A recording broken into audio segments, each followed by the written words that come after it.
Welcome to RTV. నేను మీ గయాజ్ని. మహిళల దశాబ్దాల కళ చెదిరిపోయింది. మహిళలకు 33% రిజర్వేషన్ కల్పించాలని చట్టసభల్లో 130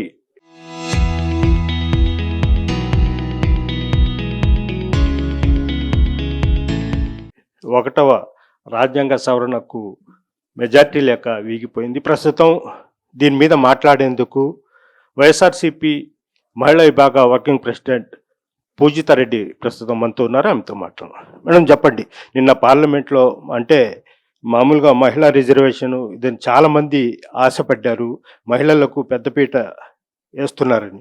ఈ వీగిపోయింది, దీన్ని ఎలా చూస్తారు? అంటే ఇప్పుడు ఎవరైతే ఈ బిల్లును అపోజ్ చేశారు, అంటే సౌత్ ఇండియన్ స్టేట్స్ రకరకాల కారణాలు ఉన్నాయి వాళ్ళకి, రేపు మాకు సీట్లు తగ్గుతాయి అని చెప్పి ఎవరైతే ఈ బిల్లును అపోజ్ చేస్తారో వాళ్ళు ఆలోచించుకోవాల్సినటువంటి అవసరం ఉంది. ఇప్పుడు 2026 సెన్సస్ అనేది చేస్తున్నారు, అప్పుడైనా కానీ మనకి సీట్లు తగ్గాల్సింది, ఇంతకంటే కూడా తగ్గుతాయేమో. ఇప్పుడు ఒక అవకాశం ఉంది, 50% పెంచుతారు ప్లాన్ ఏలో అని చెప్పి, మహిళలకి 33% రిజర్వేషన్ వచ్చే అవకాశం ఉండింది. అందుకనే మొదటి నుంచి కూడా జగనన్న ఏ రాజకీయ లబ్ధి గురించి ఆలోచించకుండా, ఇది జగనన్న కళ, మహిళా సాధికారత అనేది జగనన్న కన్నటువంటి కళ, అది నిజమవుతుందని మేమందరం కూడా చాలా సంతోషపడ్డాము. వస్తుంది రిజర్వేషన్స్ మహిళలకి అని. అయినా ఈరోజు ఆంధ్ర రాష్ట్ర మహిళలు బాధపడాల్సినటువంటి అవసరం లేదు. ఎందుకంటే జగనన్న ఆలోచన 33% కాదు, 50% మహిళలకి అవకాశం రావాలి రాబోయే రోజుల్లో అనేటువంటిది జగన్మోహన్ రెడ్డి గారి ఆలోచన. అది ఖచ్చితంగా కూడా మేము జగన్మోహన్ రెడ్డి గారి నాయకత్వంలో పూర్తి చేస్తాం, నాకు నా నమ్మకం ఉంది. అంటే ప్రధానంగా అంటే బీజేపీ దక్షిణ భారతదేశం ఇక్కడ మోసం చేయడానికి ఇదంతా ఇచ్చేసింది. కేవలము మహిళలకు ఏదో వాళ్ళు పెద్దపీట వేయడం కోసం కాదు, కన్నీళ్లు గార్చడం కోసమే అనేది ఒక ఆరోపణలు అయితే వినిపిస్తుంది. అంటే ఈరోజు బీజేపీ ఒకవేళ అంటే ఎవరు పొలిటికల్ గెయిన్స్ ఎవరికి ఏమున్నాయి, కాంగ్రెస్ పార్టీకి ఏముంది, బీజేపీకి ఏముంది అనేటువంటిది మనం ఈరోజు అది చాలా పెద్ద discussion. But what we are saying is, ఒకవేళ బీజేపీని ఈరోజు మనం ఆపేసామన్నటువంటి కాంగ్రెస్ పార్టీ వాదన, నేను అదే అడుగుతున్నా. 2026లో అయినా ఆపగలరా?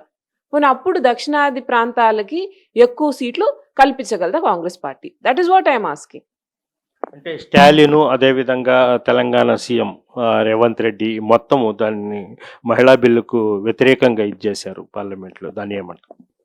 అంటే నాకు తెలిసి ఎవ్వరు ఏ పార్టీ కూడా మహిళా బిల్లుకి వ్యతిరేకం అనేటువంటి మాట అసలు 1% కూడా రాలేదు. డీలిమిటేషన్ని తీసేసి పెట్టమని కొంతమంది అడిగారు. అయితే పెట్టినా పెట్టుండకపోయినా అందరూ సమ్మతి తెలుపుంటే బాగుండేదేమో.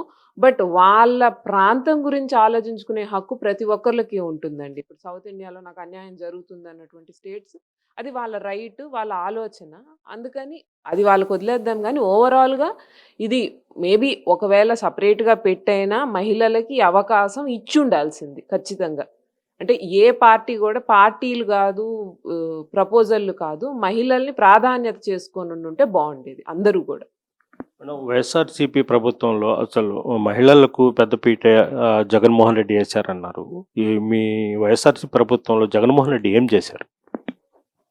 మనం చెప్పుకుంటానే ఉంటున్నాం కదండి, స్థానిక సంస్థల్లో 50% అంటే ఎంతవరకు అంటే కింది స్థాయి దాకా, అంటే సభ్యులు కానీ కార్యకర్తలు కానీ, వీవర్ టోల్డ్ కార్యకర్తలు కానీ సభ్యులు కానీ 50% ఛాన్స్ ఆడవాళ్ళకి ఇవ్వండి.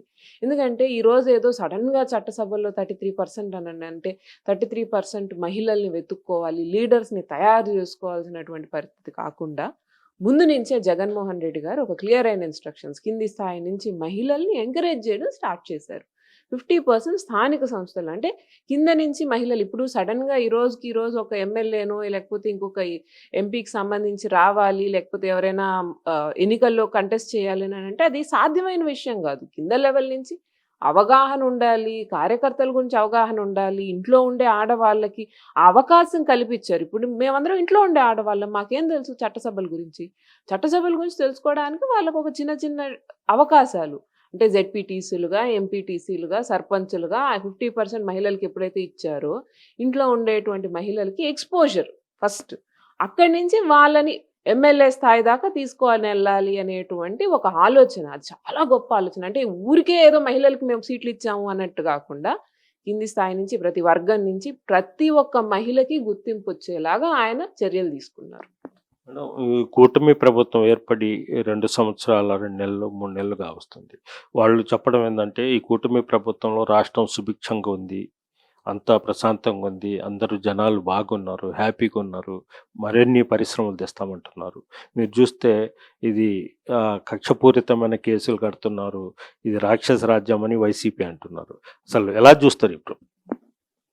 ఈ రోజుటికి మన కార్యకర్తలు జైల్లో ఉన్నారు. వాళ్ళ మీద పీటీ వారెంట్లు వేస్తానే ఉన్నారు. మనం చూస్తున్నాం, రోజు చూస్తున్నాం. సుభిక్షంగా ఎలా ఉన్నట్టు? అంటే మీకు గిట్టని వాళ్ళని లోపలేసేసి మీకు కావాల్సిన వాళ్ళని వెనకాల పెట్టుకుంటే రాష్ట్రం సుభిక్షంగా ఉన్నట్టు కాదు. ఈరోజు వీళ్ళు మహిళా బిల్లుకు మద్దతు తెలపడం కూడా ఎంత హాస్యాస్పదం. నవ్వుకున్నాం మేము మహిళలకు మద్దతు తెలుపుతున్నామని చెప్పి. ఆడవాళ్ళ గురించి చెత్తరాతలు చెత్తవాగుడు వాగిన వాళ్ళందరినీ పిఎం రేంజ్లో సపోర్ట్ చేశారండి వీళ్ళందరూ. పోలీసులేమి అధికారులేమి అందరూ వాళ్ళని వెనకేసుకొచ్చి మా హక్కుల కోసం, మేము రైట్ల కోసం ప్రొటెక్ట్ చేయడానికి వెళ్తే మా మీద కేసులు పెట్టిన వాళ్ళు, ఆడవాళ్ళ మీద కేసులు పెట్టిన వాళ్ళు మాట్లాడాలి ఈరోజు మహిళా బిల్లుకి సంబంధించి. కనీసం ఆలోచించాలి, కనీసం ఏం చేస్తున్నామన్న సిగ్గైనా ఉందా, లేకపోతే ఏం చేస్తున్నాం అర్థమైనా అవుతుందా, వాళ్ళకి అర్థం కావట్లేదు నాకు. ఈరోజు ఎవరు వెనకేసుకొని రమ్మన్నారండి చెత్తరాతలు రాసినటువంటి జర్నలిస్ట్ని? శిక్షింపు అయితే పడి ఉండాల్సింది ఆ రోజు. ఆయన మహిళల మీద అంత గౌరవం ఉండేవాళ్ళు, మహిళల పట్ల అసభ్యంగా ప్రవర్తించిన ఎమ్మెల్యేలు, సాక్షాత్తు టీటీడీ చైర్మన్, వీళ్ళందరినీ వెనక పెట్టుకొని ఈయన మహిళా బిల్లుని సపోర్ట్ చేయడం, ఇంతమందిని జైల్లో వేసి ఈరోజుకి ఒక కార్యకర్త ఈరోజు కలవడానికి వెళ్తున్నాను నేను కార్యకర్త ఫ్యామిలీని. అట్లాంటిది మీరు చెప్పాలి మాది రామరాజ్యం అని చెప్పి నవ్వుకుంటున్నారు జనాలు. అయినా కానీ వాళ్ళు మాట్లాడుతున్నారు, అది వేరే విషయం. జనాలు నమ్మట్లేదు, నవ్వుతున్నారన్నా కానీ వాళ్ళు మాట్లాడుతున్నారు, అది వాళ్ళ ఇష్టం. అంటే మీరు మామూలుగా రాజకీయాల్లోకి వచ్చి అంటే ఒక 1 ఇయర్ అవుతుంది. ఒక స్టూడెంట్ మామూలుగా మీరు అబ్జర్వ్ చేస్తూ వస్తున్నారు రాజకీయాలు, మీ తండ్రి మంత్రిగా ఉన్నప్పుడు మొత్తం. అయితే ప్రజెంట్ మీరు చంద్రబాబు నాయుడు ప్రభుత్వం చూశారు, ఇప్పుడు జగన్మోహన్ రెడ్డి ప్రభుత్వం చూశారు. వీళ్ళకి వ్యత్యాసం ఎలా ఉందంట? అంటే ఈరోజు ప్రత్యక్ష రాజకీయాల్లోకి వచ్చి మీరు చెప్పినట్టు 1 ఇయర్ అవుతుంది. అంటే మా నాన్న లేకుండా, ఆయన అండ లేకుండా వచ్చి రాజకీయాలు చూసి 1 ఇయర్ అవుతుంది. But I was never away from politics because మా ఫ్యామిలీ పొలిటికల్ ఫ్యామిలీ. సో ఆ రోజు మా తాతయ్య దగ్గర నుంచి ఎలా ఉంది పాత రాజకీయాలు, ఇప్పుడు మా నాన్న వచ్చాక ఎలా ఉంది, క్యాంపెయినింగ్కి కూడా వెళ్తుండేదని నాకు కొంచెం ఐడియా ఉంది. ఒక్క డిఫరెన్స్ చెప్పగలను. 2019లో మా నాన్న ఎమ్మెల్యే అయిన తర్వాత, మంత్రి అయిన తర్వాత they was a lot of difference. ఆయనకి వారానికి ఒకసారి ఖచ్చితంగా పోయి జగన్ అన్న దాన్ని రివ్యూ తీసేవాళ్ళు. అవి ఇట్లా పబ్లిసైజ్ చేసుకునే వాళ్ళు కాదులేండి. నెలకోసారి ఆయన అందరు టీవీ ఛానల్ని పిలుచుకొని ఈరోజు చంద్రబాబు నాయుడు గారు పబ్లిసైజ్ చేసుకున్నట్టు జగన్మోహన్ రెడ్డి గారు అవేం పబ్లిసైజ్ చేసుకునే వాళ్ళు కాదు. అప్పుడు మా నాన్న చాలా కేర్ఫుల్గా ఇది ఇట్టా అని చెప్పి, అంటే మంత్రులు కూడా అంత జాగ్రత్తగా వెళ్ళి వాళ్ళకి జవాబులు చెప్పాలి అని అంటే జగన్ అన్నకి ఆయన ఎంత శ్రద్ధ తీసుకునేటువంటి వాడు. ఈరోజు ఏముంది, ఈరోజు ఏది పడితే అది మాట్లాడుతున్నారు. సరైనటువంటి స్టాటిస్టిక్స్ ఎవరి దగ్గర లేవు. ఈరోజు మేమేం మాట్లాడినా మేము విత్ ప్రూఫ్ మాట్లాడుతున్నాం. ఎందుకు? ఆ రోజు ఆయన ఆ రకంగా మమ్మల్ని తయారు చేశారు. మీరందరూ మీకు సంబంధించిన వాటిలో ఫుల్ ఇన్ఫర్మేషన్తో మాట్లాడండి, అనవసరంగా ఊరికి అట్టట్ట ఏదో అధికారుల మీదో లేకపోతే ఇంకొకళ్ళ మీద వదిలేయొద్దు అన్నట్టు నాయకులకే బాధ్యతను అప్పచెప్పి, అధికారులు ఉన్నారు, అధికారులు వీటికి సంబంధించిన స్టాటిస్టికల్ ఇన్ఫర్మేషన్ అంతా తీసుకున్నా కానీ మీ దగ్గర కూడా ఇన్ఫర్మేషన్ ఉండాలి, మీకు అర్థం అవ్వాలి జరిగేది అనేటువంటి విధంగా జగన్మోహన్ రెడ్డి గారు పాలన నడిపారు. ఈ రోజు ఏముంది, చంద్రబాబు నాయుడు ఏది కావాలంటే అది చేస్తున్నాడు, అధికారులు ఏది కావాలంటే అది చేస్తున్నారు. వాళ్ళిద్దరికి పొంతం లేకుండా నాయకులు ఏదో ఒకటి మాట్లాడుతున్నారు. అది కాదు కదా పాలన. ఒక డిసిప్లిన్ అనేదే లేకుండా పోయింది. అందుకని ఈ రోజు కూడా ఏదన్నా మాట్లాడుతున్నాము అని అంటే మేము కదా మాట్లాడుతున్నాము, ఇదిగో ఇంత పెట్టాము ఆ రోజు, మీరెంత పెట్టారో చూపించండి అని అంటే ఎవరు అందరు తెల్లముఖాలు వేసేవాళ్ళు. కానీ అసలు ఉంటే కదా ఇంట్రెస్ట్ ప్రజల మీద దాని గురించి తెలుసుకోవడానికి ఒక్కడికైనా. అందుకని చంద్రబాబు నాయుడు గారి పాలన బాగుంది అనేటువంటిది శుద్ధ అబద్ధం, అది అందరికీ తెలుసు. అబద్ధాలైనా కానీ ఆయన చెప్పడానికి ఇష్టపడుతున్నారు. మరి ఆయన చెప్పుకోవచ్చు, వాళ్ళు డప్పు కొట్టవచ్చు, ప్రజలు చూస్తున్నారు కదా. ప్రజలు రేపు 2029లో దానికి సమాధానం కూడా చెప్తారు. మనం ఒకటి అంటే మీ ఫాదర్ కాకాని గోవర్ధన్ రెడ్డి గారు జైల్లో వెళ్ళిన తర్వాత మీరు రాజకీయాల్లోకి బయటికి వచ్చారు. అయితే ఈ మధ్య కాలంలో ఓ పక్క మీ ఫాదర్ కాకాని గోవర్ధన్ రెడ్డి, మరో పక్క మీరు అగ్రెసివ్గా ముందుకెళ్తున్నారు. అంటే కేవలం మీ ఫాదర్ని లోపలేశారనే లేదంటే ఎట్లని?